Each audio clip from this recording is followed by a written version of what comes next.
I've been a 911 operator for 6 years. You get used to a lot. The panic, the screaming, the silence.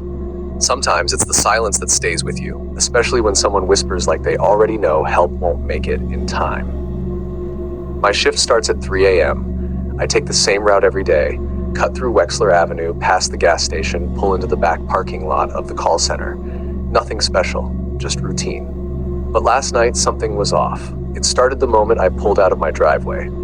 The road looked unfamiliar, even though it wasn't. The streetlights were off.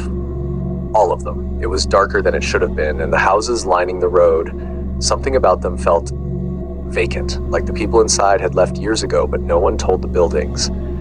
Then I saw someone standing in the road. A man, not moving, just standing there, soaking wet like he'd walked out of a lake.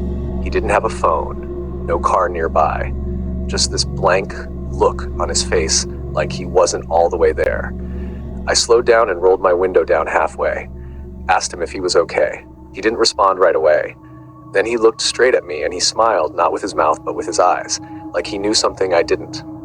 Then he said, "Line's still open." I didn't understand.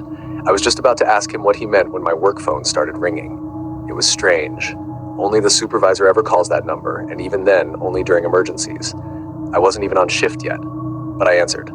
911, what's your emergency? What I heard didn't sound like a person.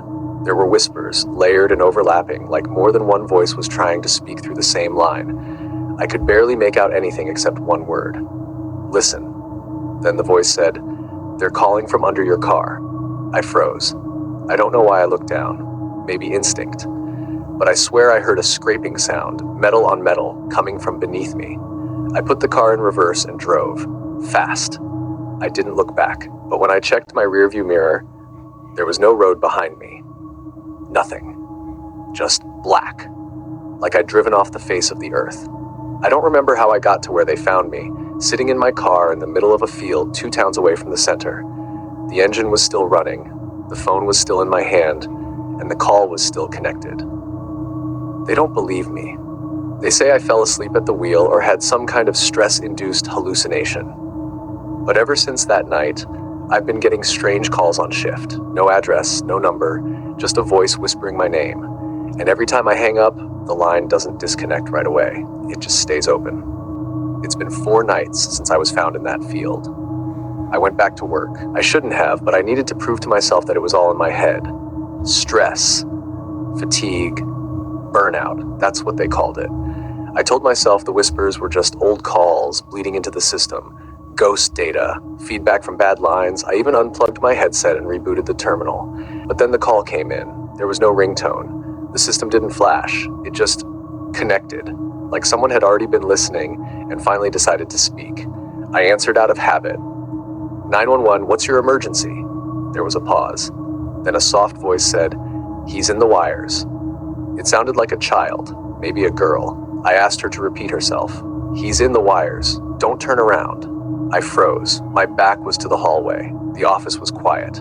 The kind of quiet that makes your skin prickle. I asked her name. She didn't answer. Instead, she said, "The man in the mirror is learning your voice. He heard you when you picked up the last time." Then the call cut. No trace, no log. The system said it never happened. I checked the office mirror across the room, the one above the sink.